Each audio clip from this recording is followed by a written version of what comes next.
All right, so the Jamaica Constabulary Force is 152 years old. Not too often I find things older than me, but It's true. I was just going to say, that's a feat. But did you know that women were first accepted in the force? That was in 1949, older than me too. So here to tell us how JCF is celebrating 70 years of amazing women. Commanding officer with the CCU, Deputy Superintendent Delia Gary. Good morning, ma'am. Welcome to Smile Jamaica. Thanks for having me. Let me start with you. How long have you been in the force? Just shy of 22 years. Why you wanted to be a police officer? And when did that come to your mind to be a police officer? After some of my friends tried out and were successful, and I was looking at stable and meaningful employment. You were where? At school at the time? I just left school, considering my option, and I had a daughter just after leaving school, so I started college and then decided, okay, I want full independence, so let me go job hunting. And some of my friends tried out for the force, they were successful, so I said, okay, let me give it a try. Were there any other options that you considered at the time? I was thinking about a number of things, but then the force just seemed attractive. Why? I'm curious. If you're looking for a fulfilling job that offers adventure, you keep growing, there's so many fields that you could explore, and I think... What did the family say at the time when you said why I wanted to be a police officer? They didn't take me seriously, but my family is very supportive, so they were like, okay, you want to be, okay. You said adventure and growth. So where did you start? You're obviously at DSP now, so you're working your way up, but where did you start? My first posting was at Mobile Reserve, and despite I was looking at adventure, I wasn't looking for that much. But I went there. I think that was the biggest shock of everything. I'm really going to Mobile Reserve? And when I was posted there, I went there and I said, okay, because I was really on the softer side and kind of looked very polished. So they put me on their internal training, which is a really rigorous and rugged training. And I remember the high point for me was climbing Warwick Hill, because you entered Sanders. What do you mean by climbing? What, the whole hill? You go over Warwick Hill, so you entered Sanders Avenue off Mountain View, and you actually come down into Hermitage, so you actually climb over the hill. You have rope answer? No, okay, just a footpath of slipping rocks. Yeah, no. So you never say no, sir. When we come down, we're done with this. No, it's like that was a challenge. If I do this and I'm successful, I am made. And I was. Despite 2 weeks later, I was still picking, pricks from my hands. Oh, gosh. But it has been fulfilling. How many women in the force now? We have over 11,000 odd members in total, and around 23% of that women, so just over 2,000 odd. Oh. And I mean, what is the relationship like with your male counterparts? Are you seen any differently than the male, or are you just one big happy unit? We're one big happy unit because I think we complement each other. Sometimes men tend to be more practical in their approach. Women would tend to carry a little emotion. So that balance, we have moved away from where it was all about the physical attribute and, that very tall, very masculine person. That was a thing for true? Initially, when the force started out, that was it. It was more about the physical attributes. But over time, policing became a service to the communities that you serve. So you had a number of needs and demands coming out, and the society becoming more contemporary, and the need to respond to these situations. So I find that curious. So society is changing. Women in the force have gone through quite a bit. One time you couldn't, was it process the hair or was it braid the hair? Or can you braid it? You still have some guidelines. Kind of hair, right. Skirt versus pants. I mean, things that the gentlemen don't have to worry about. No, because in the very beginning, from what I've been researching, women were not, when you join, as in the first 3 women, they were told you wouldn't be able to have children and marry while you're serving, right? So that was 70 years ago. That's changed, though. That has changed. Go back to Sim's question, though, about how you're seen with your male counterparts. So are you paired with a male officer, like if you're going out? No. Most time you're not necessarily paired, but women, you're placed most time due to your competence. Our highest operational team, the SWAT, it has women on it. So you Nice. go through the same training processes, you're selected, you perform at the same level, you're assessed at the same level. So, you know, you have a number of fields that women they are doing very well. We have had women leading the mobile reserve. We have had women leading our telecommunication And that lady department. was Naval acting. Grant. She was the acting commissioner Right, for a while. DCP grant. Yeah. And so we have women in our investigative field or forensics, you name it, women are there. But initially the women were for mostly clerical and matters treating with juvenile or violence against women. But Yeah. that has totally changed with every facet of policing. You will find women there. So there is no reason to think that you're being marginalized? No, for want of a absolutely better word? not. Absolutely not. Because the processes are there. It's not gender specific. It's competence. So if you fit the bill and you go through the processes, then you will find it. What you do find that is that because sometimes of the additional roles, such as parenting and motherhood, women sometimes are pulled away from the front line after certain years or after certain demands. Why would you not be paired with a male officer? Say you're going out on patrol or something like that. Why would you Like, need to be? You have male officer, but it's not all right. You will not necessarily find an all-female team. You will find a female being a member of that team. In my years at Mobile Reserve, we had an all-female riot squad that was specifically trained to deal with certain things, and that was 25 members, and it was all female. Wow.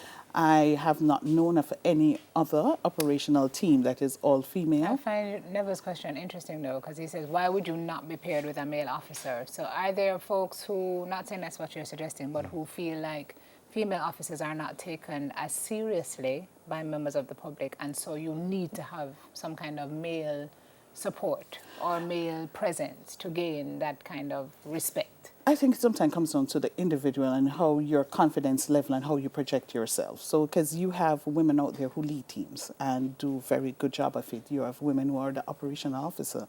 But you have to have that confidence and that ability. You have to have the attributes to lead like that. Especially and be in a able, society that is Yes. as ours. Well, we talk about leadership. So you say talking women who lead. And we've seen women get really close to the top, but never at the very top.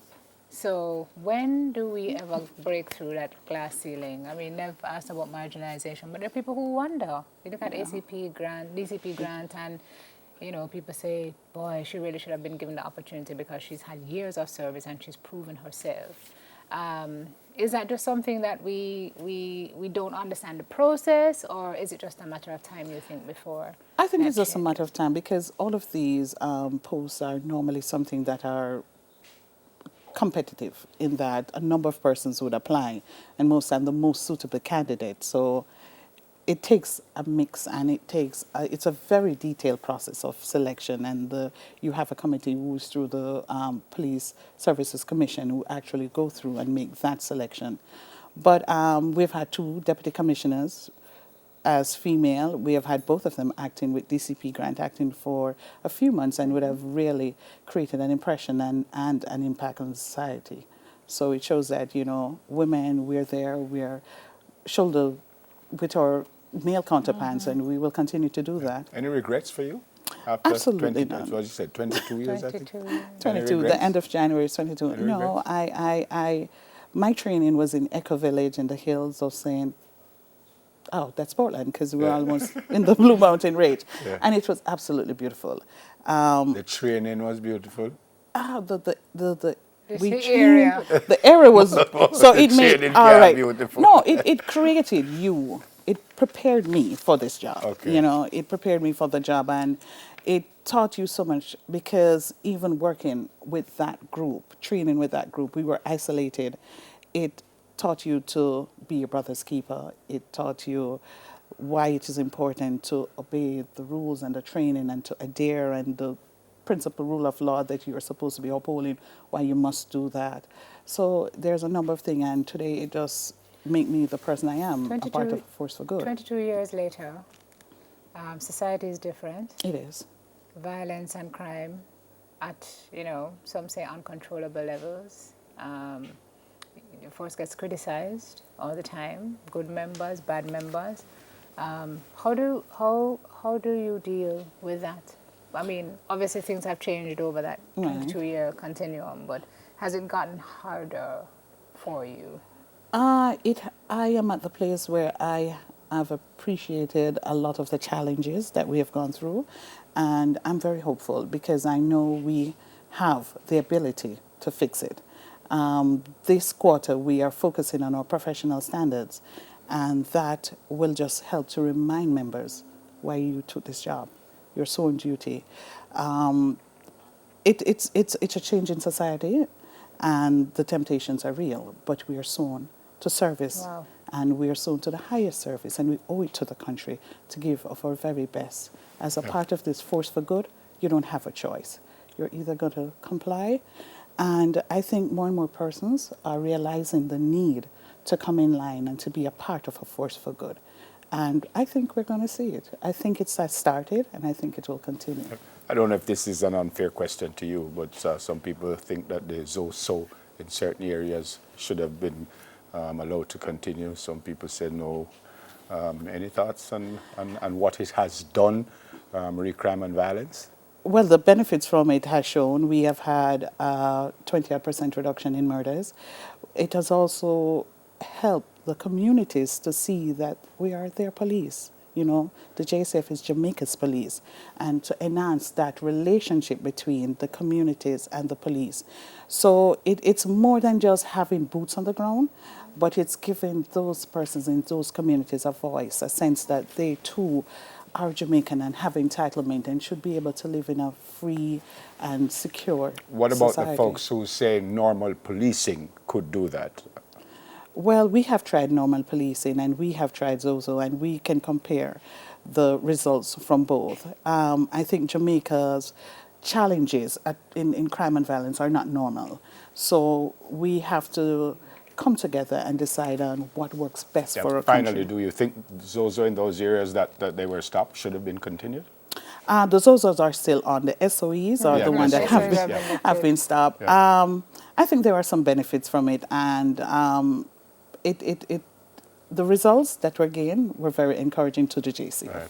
I congratulate you, ma'am. Yeah, you. we have to big up the 3 women who joined the Yep. force in January 49. Iris Toller, Sylvia Myers, and Florence Nelson. All deceased, DCP no? Javine Bent in 2003 became the first female deputy commissioner of police in Jamaica and the Caribbean, and then DCP Novelet Grant, who has done amazing things. Catherine Lloyd, superintendent of police, good morning to you, chairman of the Police Officers Association, Corporal Irene McBean, and so many other women who are doing well. And I find it particularly ironic that it's usually a woman who's the mouthpiece of the JCF, for reasons that are clear.